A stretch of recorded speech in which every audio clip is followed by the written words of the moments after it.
Speaker of the House, Mike Johnson, came out in support of Trump, and the Republican establishment is going crazy over him. I don't know what in the world is going on at the Hill. They're usually a pretty stalwart Republican journal, but man, they came after Johnson in the worst, most traitorous RINO way. So I'm going to read the article and call them out as we go. These wussies are what's wrong with America. They're what's wrong with the Republican Party. They're why we lose on most of our most important issues, and why the Republican Party ends up having to drag way to the left and become just another placid Democrat institution before we feel like we can win anything. Welcome to Doug in Exile. This is where the happy patriots are, as we call out the problem on our own side this time. And it's not Mike Johnson. By the way, there's people on my right, big Marjorie Taylor Greene fans, that despise Mike Johnson, call him a traitor. They're wrong too. They may also be part of the problem. It's kind of when you demand perfection and you don't realize that there's still a little bit of pragmatism that every party still has to. You have to still win. This is the William F. Buckley rule. You have to be able to win with the most conservative candidate that you can elect. Here's The Hill by Michael Schnell and Mike Ellis in this traitorous article. Johnson's Trump trip unsettles some Republicans. Tell me this isn't so, unquote. I'm going to tell you why this whole article is fraught with it's terrible. Okay, Speaker Mike Johnson, Republican, Louisiana. His decision to appear this week at former President Trump's hush money trial in Manhattan is sparking new blowback from some House Republicans who are questioning why he would inject himself so prominently in a case involving an alleged affair with a porn star. Now, this is the first lie told by The Hill and by these journalists, as if Mike Johnson desired and tried to get involved in this case because Trump was involved with a porn star. Why do you think he got involved? Really, a Democrat could have written this article and gone after Johnson in the same way. These Republicans who requested to speak anonymously, so that's number one. They will not go on the record. These cowards, dirty cowards. And The Hill, of course, they could have made all these sources up. For all I know, they made them up and they don't even exist, because I didn't see any Republicans giving a lot of blowback. Really? And these people don't have the integrity of even a Marjorie Taylor Greene.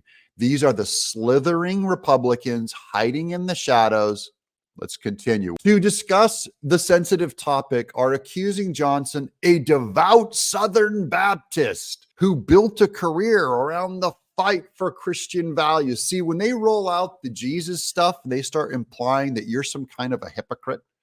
That's another thing that the left does. These men themselves, by the way, men and women, by the way, are not themselves religious. If they are, they have a huge problem. I think they're actually secularists. They're probably pro-abortion, pro-gay marriage, all of them. And moral conservatism of undermining the party's family values image simply to ingratiate himself with Trump, the party's presumptive presidential nominee. Now, he might be ingratiating himself to the president, but Mike Johnson has been a long time ally of Trump's, even before it was popular to do so. Quote, it's clear that Johnson thinks that this is his political advantage to be at the courthouse at the most salacious bits of detained pornographic testimony. I think he's got to answer for that. One House Republican told The Hill, one Pharisee, one snitch legalist Pharisee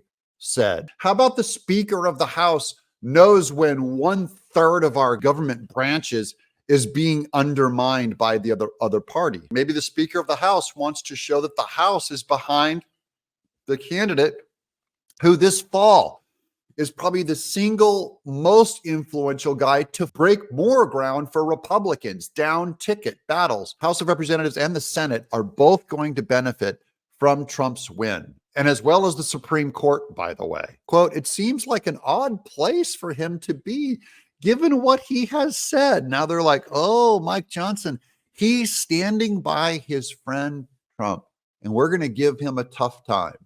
These guys are slithering Skeksis lizards. President Trump is a friend, and I wanted to be here to support him. The speaker's been a longtime Trump supporter, very good, endorsing him early in the GOP primary and leading a House GOP conference that's overwhelmingly loyal to the former president. Trump also backed Johnson as he faced a recent ouster threat in the Capitol from Marjorie Taylor Greene, perhaps saving his gavel. By the way, this was also something that Trump did very well with Kevin McCarthy is he kept Kevin McCarthy close. They were close buddies. Doesn't mean they agreed on everything at all. Doesn't mean Trump and Mike Johnson agree on everything. It means you keep, this is a powerful ally that you want. You want the Speaker of the House on your side. Yet Johnson has also fashioned a professional identity, both before and after his arrival on Capitol Hill, centered around his deeply rooted evangelical faith and the fight for the traditional conservative values, both of which are being challenged by the allegations against Trump. I disagree that those are being challenged by allegations against Trump.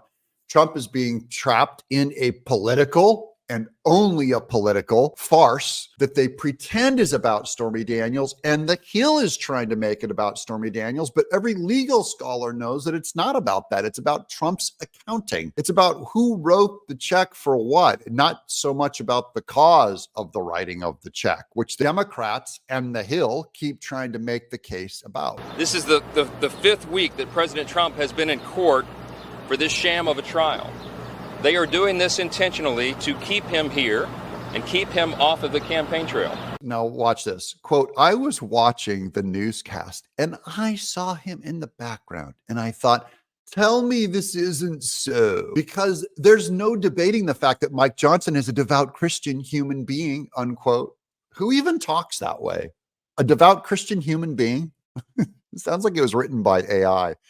Said a second Republican lawmaker, who are these lizards? It's not like they're saying anything that bombastic either. And they're hiding. They're all, because the Trump people will come get us. We know how they're all violent. These white evangelical supremacists, these people, I swear, the Hill. What a rag. What a yellow journalist rag is the Hill. I'd rather read a blog by Alex Jones or by Gavin McInnes has more truth in it than this The Hill article. Wrong path, The Hill.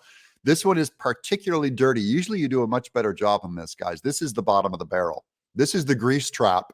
That's another thing that you do when you try to peer pressure your friends to do something online. You go, ooh, not a good look. Ooh, conform yourself to the group. It's time for you to snap in line, little follower. Those of us who are independent free speakers and do not give a rat's butt about peer pressure, it's like, if you want me to do something, convince me, use the truth, make a case. Don't do peer pressure. It doesn't work. I've had so many jobs taken away by people like you. You can sit there and cry and yang hang all you want. It has no effect. You're also a coward. You will not stand by me in the end, the way that Mike Johnson, if he is sticking his neck out for Trump, that's a pretty manly trait among male friends, something the Hill and these Washington apparatchiks wouldn't understand. The first Republican who spoke to the Hill referenced comments Johnson made in 2022, which were unearthed last year, that he and his son monitor each other's porn intake with the app Covenant Eyes. See, this is meant to make him look like a freak show.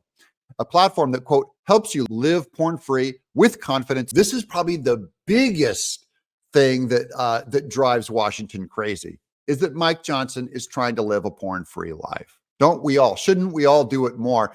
I would bet, if I had to guess, among the Republicans that are there, these Republicans that are most against Trump, I would guess they have at least a 90 to 95% of them use porn regularly or cheat on their wives with prostitutes because they're all up in Washington. So they're going to sit here and try and slander Mike Johnson's name when they're out doing whatever and then pretending like, oh, Trump is so beneath us all. No, the numbers prove when the convention comes to town, the hookers and massage parlors are all booked up when both parties come. This is a politician thing. Quote, if you're going there and talking about the other trials, that's different. That looks different than this trial. the GOP lawmaker added. This is so stupid. Quote, this is exactly what has been the discussion among tons of Republicans this week, unquote. No, it's not. No Republicans are talking about that. None of them. In fact, it's been baked into the cake. Trump's whole e-access Hollywood tape and all this Stormy Daniels stuff, which is ancient history. And then they bring it back up as if it's fresh in this week, and they're trying to slander someone with Mike Johnson. Johnson, for his part, has defended his visit to Manhattan, saying it has nothing to do with the affair allegations, which Trump has denied, and everything to do with the process by which Trump is being tried. Thank you. That's clarity. That should be the end of the discussion. I'm an attorney. I'm a former litigator myself. I am disgusted by what is happening here, what is being done here to our entire system of justice overall. The people are losing faith right now in this country, in our institutions. They're losing faith in our system of justice. And the reason for that is because they see it being abused as it is being done here in New York. So he's saying it as a litigator, and they're suddenly questioning his integrity for even being there. He's saying it on behalf of the law, the rule of law, which we hope sticks for a little while longer. It's impossible for anybody to deny that looks at this objectively, that the judicial system in our country has been weaponized against President Trump. The system is using all the tools at its disposal right now to punish one president and provide cover for another. While Johnson's House critics have been reluctant to voice their concerns publicly, Trump's most vocal GOP detractors outside the chamber have blasted the speaker for his decision. Here it goes. Ready? It's Mitt Romney. Make America worse again. Make America losing again. Make America culturally irrelevant again. Make America a little more puckered anal again. Underwears, whitey-tighties, too tight on Mitt Romney. All legalism, no law. I think it's a little demeaning to show up in front of a courthouse, and particularly one where we're talking about an allegation of paying a porn star, unquote. Oh, wait, here's another one from Lisa Murkowski, Republican Alaska, another never Trumper. Quote, do we have something to do around here other than watch a stupid porn trial? I mean, this is ridiculous. Wait, the unholy trinity of death wouldn't be complete without Liz Cheney, America's losingest Republican. I have to admit, I'm surprised that Speaker Johnson wants to be in the I cheated on my wife with a porn star club. I guess he's not that concerned with teaching morality to our young people after all. These people are scum. Trashy losers. Anonymous sources at the rag, The Hill, and we're here to put them straight. The Hill, why don't you give these people a little less work? And why don't you find a journalist who's pro-Trump? I could write for you. I wouldn't even waste my time on your filthy, irrelevant, rag-like reporting if that's your standard. We have higher standards here in Exile. Thanks for hanging with me, guys, in Exile. Keep subscribing, guys. We're almost at 500,000 subs. And remember, this is where the happy patriots are.